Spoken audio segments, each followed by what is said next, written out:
मुझे अंदर आने दो, बाहर खड़ा ना हुआ जा रहा। कब से आपका नाम पुकार रही हूँ, आप दरवाजा ही ना खोलते। 2 घड़ी बैठ लेने दो अपने पास।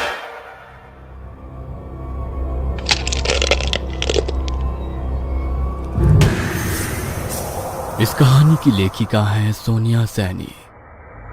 70 के दशक की बात है।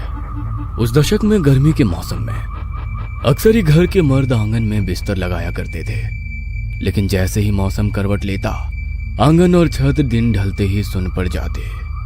नवंबर का पहला सप्ताह था। हल्की गुलाबी ठंड ने दस्तक दे दी थी। मोहन जिद पर अड़ा था कि वो अभी भी अपना बिस्तर बाहर आंगन में ही लगाएगा। बेटे के दिल की बात वसुंधरा खूब समझती थी। जानती थी रातों को मोहन आज भी पत्नी की याद में आंसू बहाता है। रुक्मिणी की याद उसके दिल पर ऐसे बादल बनकर छाई थी कि उसकी मौत के बाद मोहन ने एक बार भी उसके कमरे में पांव नहीं रखा था। कमरे में पत्नी की याद उसे बेचैन ना करे, इसीलिए वो हर रोज आंगन में ही बिस्तर लगाता था। रात्रि का तीसरा पहर रहा होगा। कुंडापुर गांव में अपने दालान में चारपाई बिछाए मोहन गहरी नींद के आगोश में समाया हुआ था। मोहन इतनी गहरी नींद में था कि उसे आसपास होने वाली कोई भी हलचल सुनाई नहीं दे रही थी। नींद में उसे अचानक एहसास हुआ कि जैसे किसी ने उसका नाम लेकर उसे पुकारा है। एकाएक ही उसकी नींद टूटती है और वो घबरा कर उठकर बैठ जाता है। मोहन को बाहर आंगन का दरवाजा पीटने की लगातार आवाज सुनाई दे रही थी। इतनी रात को कौन आ गया जो ऐसे दरवाजा पीट रहा है? अरे माँ की तो बड़ी कच्ची नींद है, जरा सी आहट होने पर उठकर बैठ जाती है। आज इतना शोर होने पर भी माँ दिखाई क्यों नहीं दे रही? मोहन हैरान परेशान होते हुए दरवाजे की ओर कदम बढ़ाता है। तभी उसे पीछे से किसी की आवाज सुनाई देती है। कहाँ जा रहा है इतनी रात को? मोहन ने पीछे मुड़ के देखा तो पाया उसकी माँ वसुंधरा ठीक उसके पीछे खड़ी हुई थी। कब से कोई दरवाजा पीट रहा है, मेरा नाम लेकर भी पुकारा कई बार। दरवाजा खोलने जा रहा हूँ। मेरी तो आज बड़ी गहरी नींद लगी थी। आपको भी आवाज नहीं आई थी क्या? कैसी बात कर रहा है छोरा? कौन इतनी रात को दरवाजा पीटेगा? अरे तुझे वहम हुआ है। मुझे तो दरवाजा पीटने की कोई आवाज नहीं आ रही। सो जा चुप करके। ऐसे आधी रात में बिना सोचे समझे दरवाजा नहीं खोलते। अरे नहीं माँ, मैं कोई झूठ थोड़ी ना बोल रहा हूँ। मुझे कोई वहम ना हुआ। सच में अभी कोई दरवाजा पीट रहा था। अरे कुछ सपना देख लिया होगा। चल अब सो जा। अच्छा, वैसे इतनी रात को तुम यहाँ? मैं भी बाथरूम जाने को उठी थी, तभी देखा तू उठकर दरवाजा खोलने जा रहा है तो तुझे टोक दिया। माँ के कहने पर मोहन चुपचाप जाकर अपनी चारपाई पर लेट जाता है।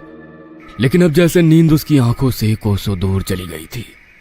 वो अभी भी असमंजस में था कि उसने जो महसूस किया वो उसका वहम कैसे हो सकता है। जो आवाज उसने सुनी वो झूठ नहीं हो सकती थी। मोहन चारपाई पर लेटा करवट बदल रहा था। तकरीबन रात के 2 बज गए थे और मोहन एक बार फिर गहरी नींद में चला गया था। अचानक ही उसे किसी के कुएं से पानी खींचने की आवाज सुनाई देने लगी। मोहन ने अपनी कलाई पर बंधी घड़ी की ओर नजर घुमाई। अभी रात के 2:30 बजे थे। चाहे जो मजबूरी हो, गांव में 4 बजे से पहले औरतें कुएं में पानी नहीं खींचती।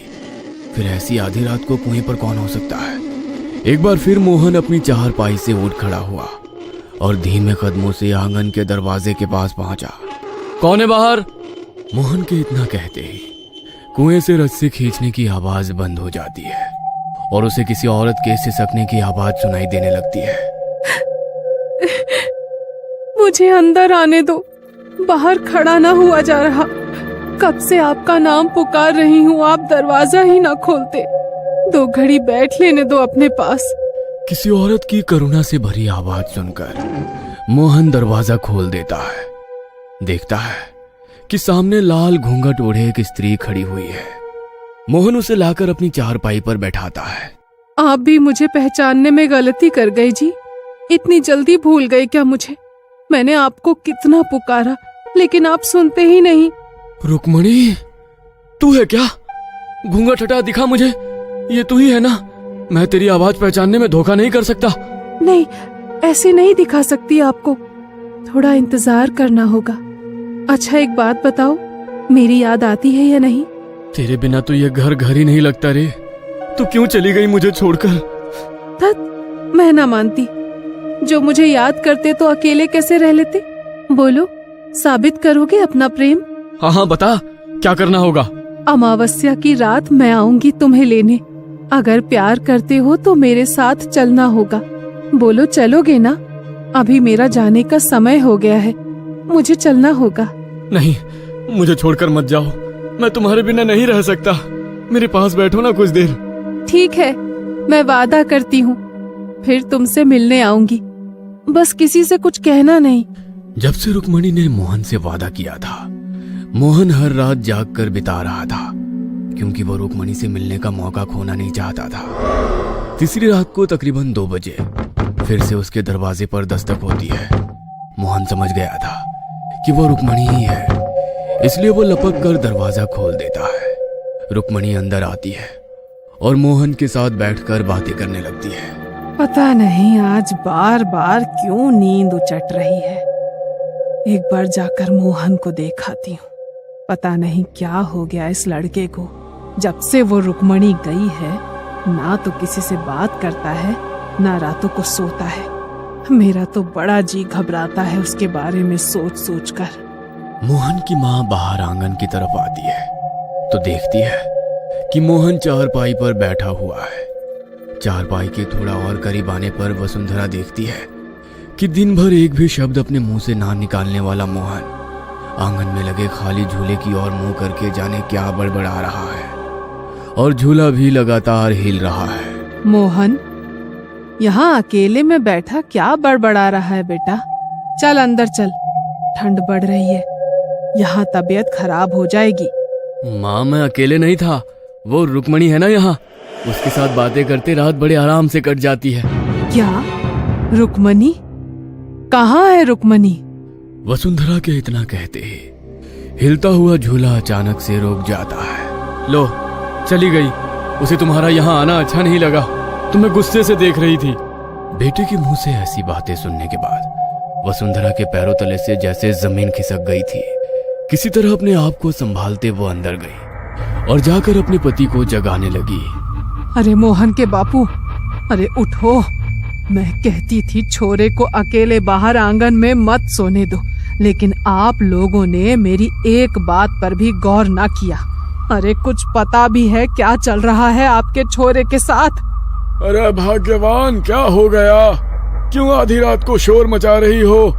वसुंधरा कुछ भी कह पाती, इससे पहले ही उसे चक्कर आ जाते हैं और वो बेहोश होकर जमीन पर गिर पड़ती है। अगले दिन सुबह वसुंधरा को तेज बुखार ने जकड़ लिया था। उसकी हालत इतनी खराब थी कि मुंह से शब्द भी नहीं फूट रहे थे। किसी तरह शाम होते होते बुखार कम हुआ तो उसने मोहन को अपने पास बुलवाया।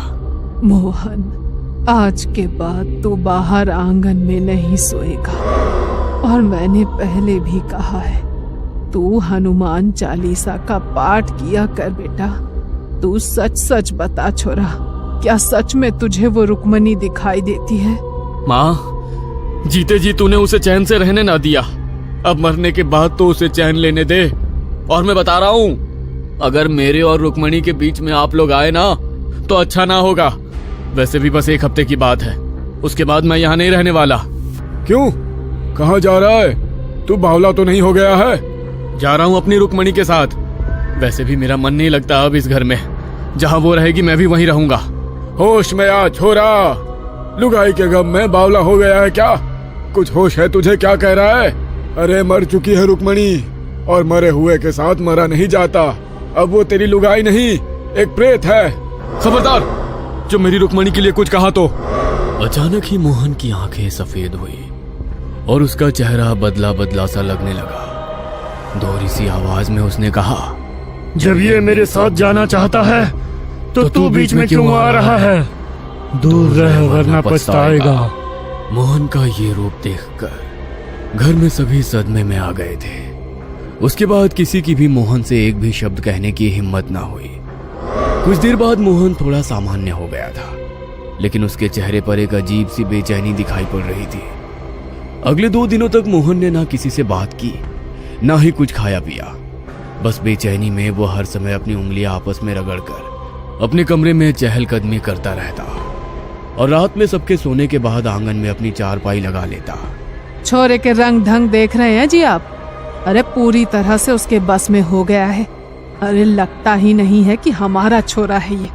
अरे मुझे तो लगता है सच्ची में ले जाएगी हमारे छोरे को वो। कुछ करो, नहीं तो हाथ धो बैठोगे उससे। रुक्मणी मोहन की पत्नी और वसुंधरा की बहू थी। 16 की उम्र में ब्याह कर वसुंधरा के घर आई थी। ससुराल में पति मोहन से प्यार तो मिला, लेकिन सास की नजरों में वो हमेशा खटकती रही। कारण था रुक्मणी का निसंतान होना। ब्याह को 13 बरस बीत गए थे, लेकिन अभी तक कोई खुशखबरी सुनाई नहीं पड़ी थी, जिसके कारण सास वसुंधरा बहू को खरी खोटी सुनाने में कोई कसर नहीं छोड़ती थी। रुक्मणी और मोहन की शादी की सालगिरह थी। रुक्मणी आज 16 श्रृंगार करके बिल्कुल दुल्हन की तरह तैयार हुई थी। मोहन और रुक्मणी अभी पूजा करने मंदिर जा ही रहे थे कि वसुंधरा ने एक बार फिर बहू को कोसना शुरू कर दिया। बूढ़ी घोड़ी लाल लगाम, 13 बरस में एक औलाद तो पैदा न कर सकी, बस दुल्हन बनवा लो इसे रोज। मेरे तो भाग्य फूट गए। ऐसी सूखी बेल मैंने अपने आंगन में लगाई कि मेरे घर की हरियाली को ही खा गई।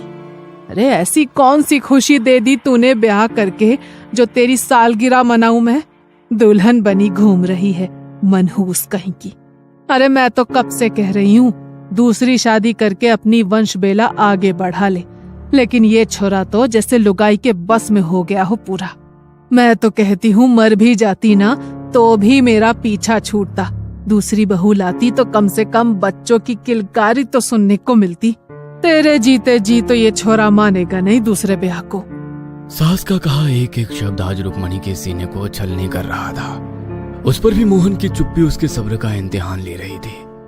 रुक्मणी ने ठहर कर एक पल को पति की ओर देखा और घूंघट में मुंह छिपाकर रोने लगी। जब सास के ताने उसके बर्दाश्त से बाहर हो गए तो रुक्मणी घर से निकली और जाकर सीधा कुएं में कूद गई। जब कहीं घंटों तक भी रुक्मणी घर में दिखाई ना दी, तब चारों ओर सब उसे ढूंढने लगे। अचानक ही मोहन की नजर कुएं में तैरती उसकी लाल चुनरी पर पड़ी तो उसके मुंह से चीख निकल गई। वो आखिरी बार था जब किसी ने मोहन के मुंह से आवाज सुनी थी। उसके बाद तो मोहन ने ऐसी चुप्पी साधी कि बात करना ही बंद कर दिया। मन ही मन मां वसुंधरा भी बहू की मौत से बहुत दुखी थी। गुस्से में वो रुक्मणी को हमेशा ही बहुत कुछ कह दिया करती थी, लेकिन वास्तव में वो ऐसा कभी कुछ नहीं चाहती थी कि रुक्मणी ऐसा कोई कदम उठा ले। मोहन को रुक्मणी की मौत का ऐसा सदमा लगा था कि वो रुक्मणी की मौत का जिम्मेदार खुद को ही समझने लगा। रुक्मणी की मौत के बाद उस कुएं के पास अजीबोगरीब घटनाएं घटने लगी। कभी वहां से किसी के चीखने की आवाज सुनाई देती तो कभी कुएं के पास खून की छींटें दिखाई पड़ती। कभी खून से सने पांव के निशान मिलते तो कभी कुएं का पानी लाल हो जाता। गांव में दबी जुबान से ये बात होने लगी थी कि वसुंधरा की बहू की मुक्ति नहीं हुई है और अब वो एक प्रेत बन गई है जो अपने होने का एहसास करा रही है। पूरे परिवार में डर का माहौल बन गया था। ऐसे में मदद मांगने वसुंधरा और उसका पति एक तांत्रिक के पास जाते हैं। आपकी बहू की असमय मृत्यु हुई है, इसमें कोई संदेह नहीं कि वो एक प्रेत बनकर आपके घर के पास मंडरा रही हो। क्योंकि वो कुआं आपके घर के अंदर ही है, इसलिए सबसे पहले तो आप उस कुएं को घर की 4 दीवारी के बाहर कर दो। बाबा की बात सुनकर घर का दरवाजा गिराकर कुएं के दूसरी ओर से दरवाजा बनाया गया। अब घर के दरवाजे से कुछ ही कदम की दूरी पर ही कुआं था। सबके मन में डर तो अभी भी था, किंतु बाबा के ऊपर यकीन करने के अलावा फिलहाल कोई और चारा नहीं था। जब से दरवाजा बनवाया था, कुएं के पास होने वाली घटनाएं जैसे थम सी गई थी। वसुंधरा भी जैसे निश्चिंत हो गई थी। अब शायद रुक्मणी की आत्मा उन्हें नहीं सताएगी, लेकिन जिस दिन से उसने अपने बेटे मोहन को रुक्मणी से बातें करते देखा था, उसकी रातों की नींद और दिन का चैन गायब हो गए थे।